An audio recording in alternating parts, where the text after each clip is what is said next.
Hello and welcome to day 3 of the Floral Craft Countdown, where I'm sharing 14 flower-themed Cricut projects in 14 days.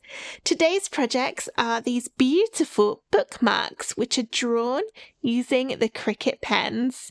There are 3 designs to choose from. You've got the multicolored flowers, the dandelions, and the butterfly and flowers. There are lots of different materials you can use to draw these on, and of course there's the full range of Cricut pens, which gives you completely different looks. This one here, the dandelion design, I used a silver gel pen for, and it's got a lovely subtle effect. And then just look how different it looks with the exact same design, but this time it's with the Cricut opaque gel pens on a darker cardstock. 2 very different bookmarks with exactly the same design. So let's see where to get the SVG files to make these bookmarks and then how to get your Cricut drawing these flowers. Let's get started. The files for this project are free for the next 24 hours. Here's how to download them. Register a free ticket for the Floral Craft Countdown at craftwithsarah.com/floral.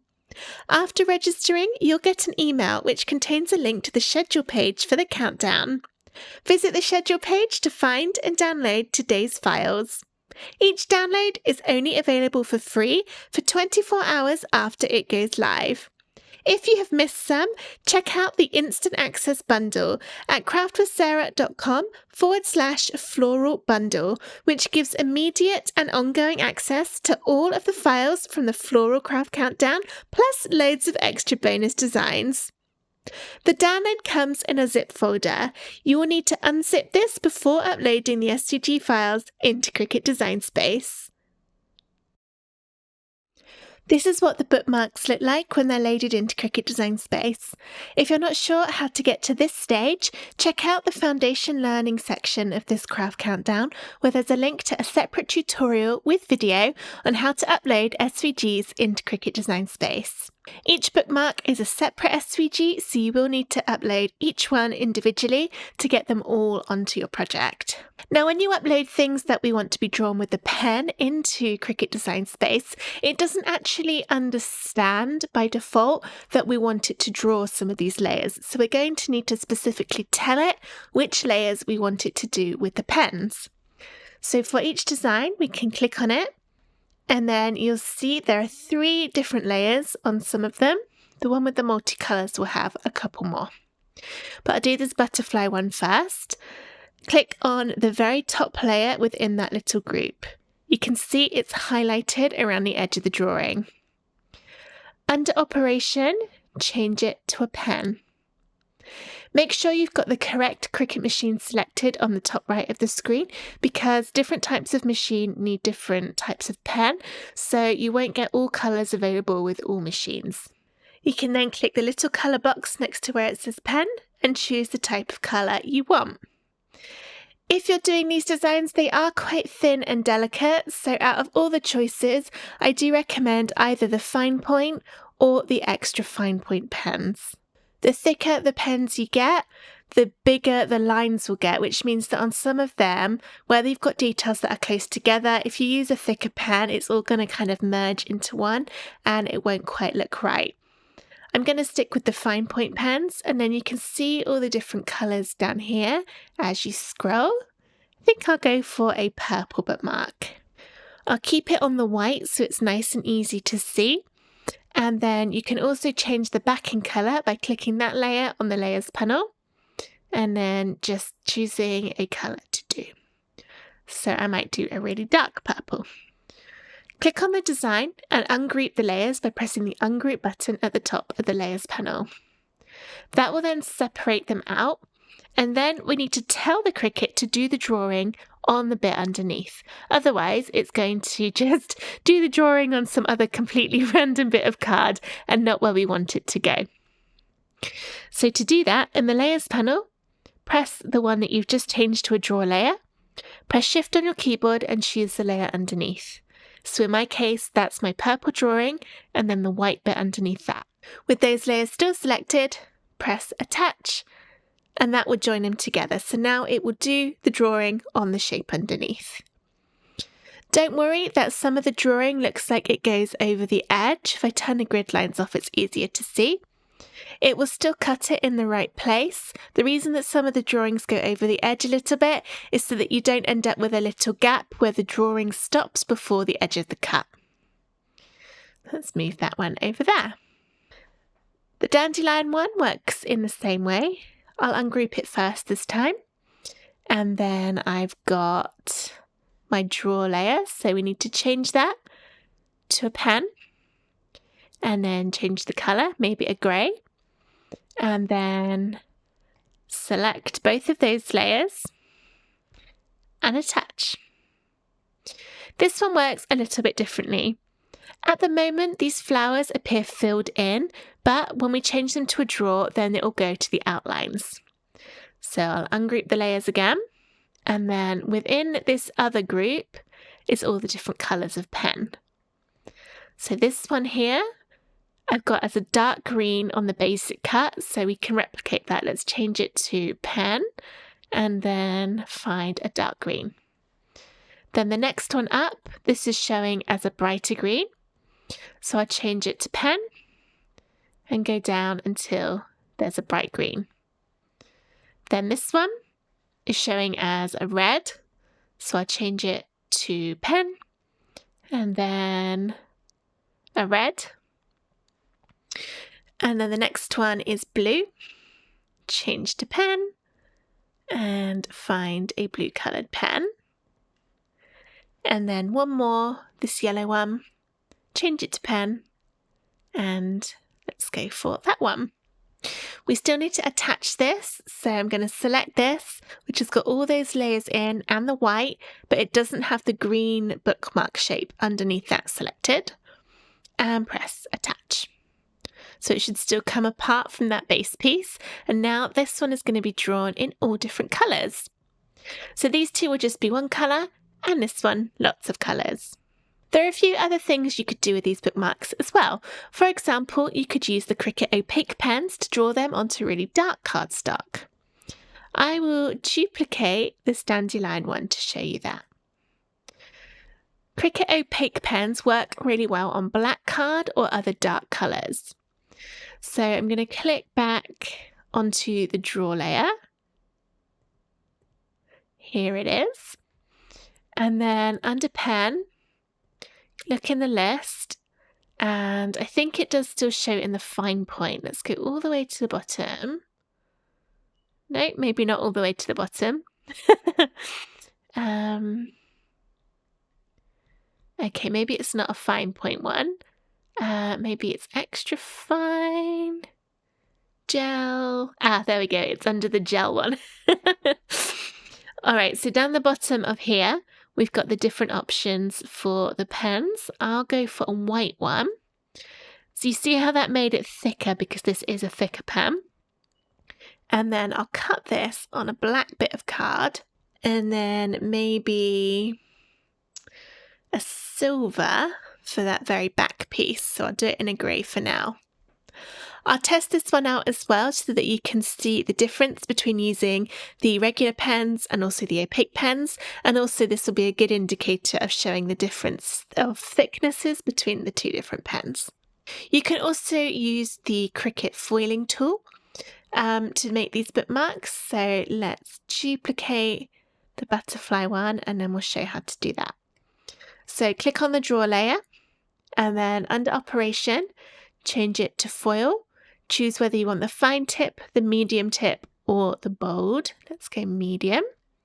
And then you can change the colour of the foil that you're going to use in here. I think, again, that would look nice on a dark colour. So maybe, what shall we do? Maybe a really dark blue with gold on top. That would look pretty. And then my very outer bit, I could also cut that from a gold card. You could also use the Cricut watercolour pens to make these bookmarks.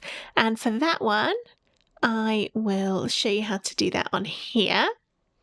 Now, I don't actually have the watercolour pens in my studio where I'm filming, so I can't show you that one, but I will show you how you can set it up. So again, wanting to go through each of these different layers, I might keep the very back one just as a regular pen, maybe a black, and then the flowers in the watercolor. So we can change it. I think they come under the 1mm markers. Let's have a look.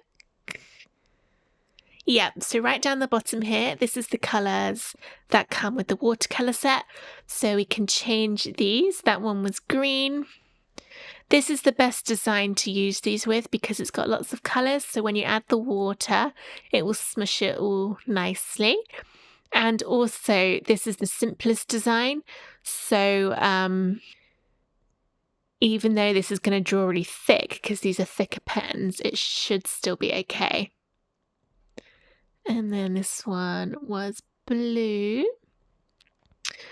It's a shame that there's no kind of light blue, only a dark blue. And then this one is the yellow.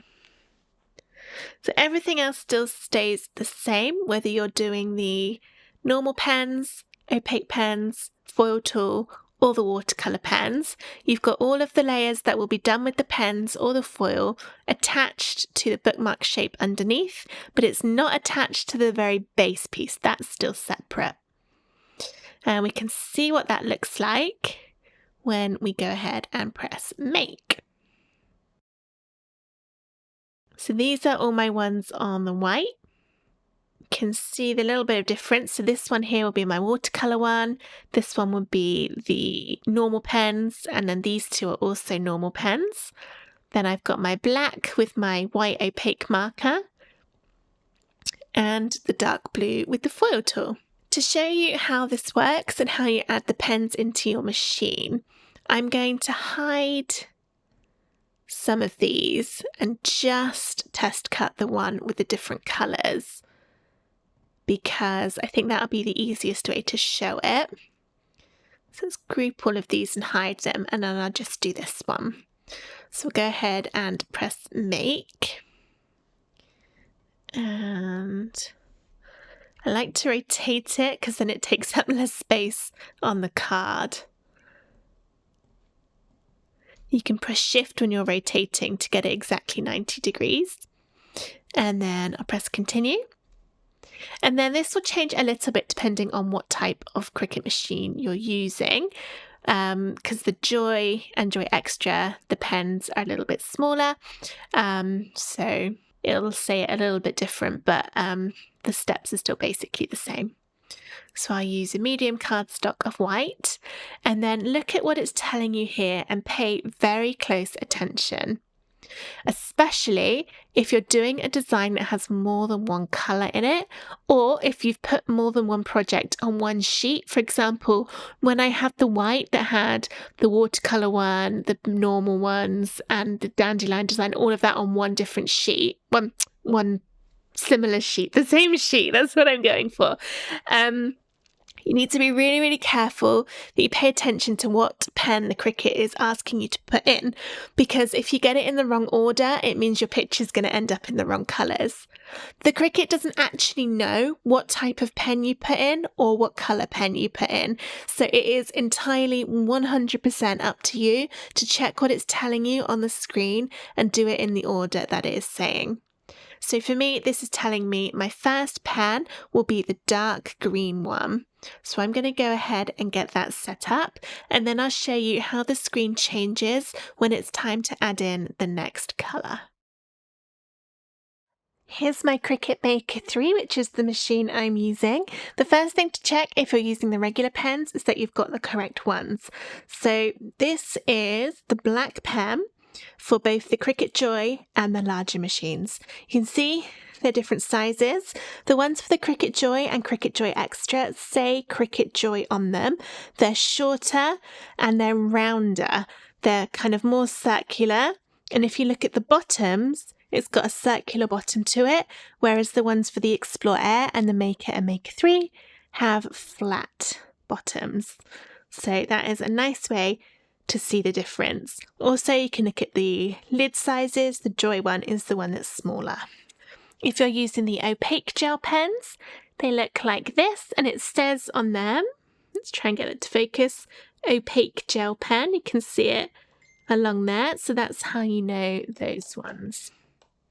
But I'm using my regular ones. I want my dark green, so I'm going to find this. My Cricut's telling me to put in dark green. I actually don't think I have a dark green pen. I tend to leave them in drawers and cupboards and boxes, and so I'm always missing some. But if you do want to do the exact same colours, it does tell you on the pen. So this one is actually bright teal, but it looks like a fairly dark green, so I'm going to go with it. The pens go in your A-clamp. If you're using one of these machines, I'm going to put that in there.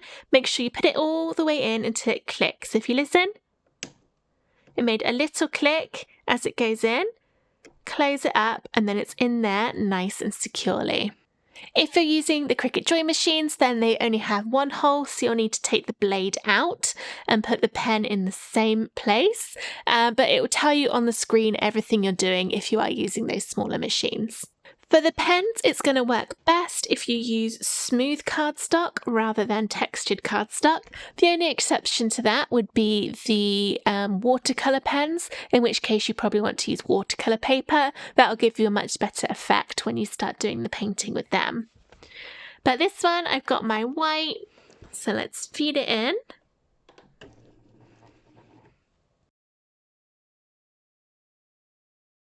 When you press the go button, it will start doing the drawing.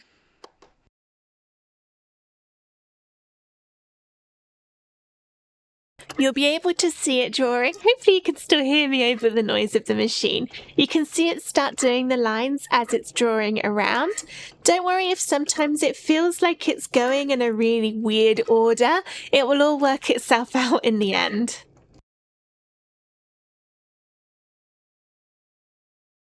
This is now finished drawing. I'm not going to eject the mat.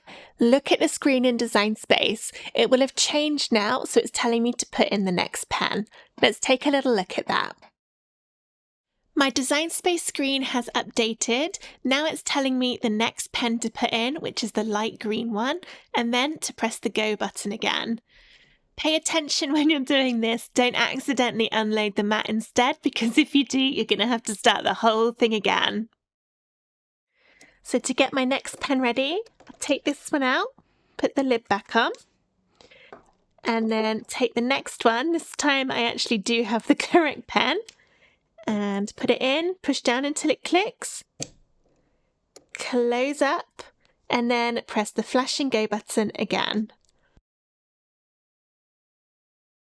Now it's going to go and do all my light green drawings, then it will stop, the screen in Design Space will change again, and it will tell me the next colour pen, and that process will keep going until all of the drawings done. Once it's done the drawing of the final pen, it will automatically start doing the cutting around the edge. Here are my bookmarks all cut out. 3 of them I've stuck together and 1 of them I've left to show you how to do it in this video. So this was my one with the regular pens that came in all the different colours, and I've got a little tassel on there. I bought these in a big pack on Amazon. I just put in something like bookmark tassels and got that one. This is my dandelion one. I ended up doing this with a silver Cricut gel pen. This is the one it was. It's a glittery pen, and that looks really nice. You can see it's got a nice sheen on it. I did find that it missed some of the lines where the ink was a little bit dried up, so I just drew over them after it had finished, just by hand, to fill some of those in where the ink hadn't quite gone everywhere. And then this is the one with the Cricut opaque pens. I couldn't actually find the white one, which is the one I wanted to use, so I did it in yellow instead, but I still think that looks really nice. It's so vibrant against that dark cardstock, and then I've put a gold behind it and a little gold tassel. My final one is the one with the butterfly. I've just done that in a purple pen. I've got my backing here and a tassel, and super easy really. You just glue the smaller bit to the bigger bit and done. If you wanted to make these a bit sturdier, you could try laminating them if you have a laminator, or you could get some of the holographic overlays that are often used to make stickers waterproof. You could put that over the front of the bookmark to make it a bit more durable. You can also buy little plastic pockets to put bookmarks in, so you slide them in and then they're a little bit more secure. So if that was something you were concerned about, there are options to make these last a little bit longer than they might otherwise. And then I've got my tassel. So I'll just thread that through the hole. There we go. And then open it up, thread it through and pull it tight, and then that's on there nice and securely. And there are my 4 bookmarks. If you're using the foil tool to make foiled bookmarks, then make sure you're using the correct one for your type of machine. There's one for the Cricut Joy, which says Cricut Joy on it, and one for the larger machines, which just says Cricut. So just if you haven't bought one and you're looking at getting one, make sure you get the right one for your type of machine. These go into the machine and they'll cover the foil. If you're using foil, it's pressure activated foil to transfer it onto your bookmark. I haven't given that a go for these particular bookmarks because I'm actually not sure where my foil is. I've got the tools, but the actual foil, goodness knows, I really need to have a proper sort out of my craft room because I've got lots of things that seem to have gone disappearing recently. But for now, I hope you enjoyed this video for day 3 of the Floral Craft Countdown on how to make flower bookmarks with your Cricut machine. If you did enjoy it, please give the video a thumbs up and subscribe to my YouTube channel for loads more Cricut crafts. I hope to see you back again tomorrow for day 4 of the Floral Craft Countdown. Thank you so much for watching. Bye!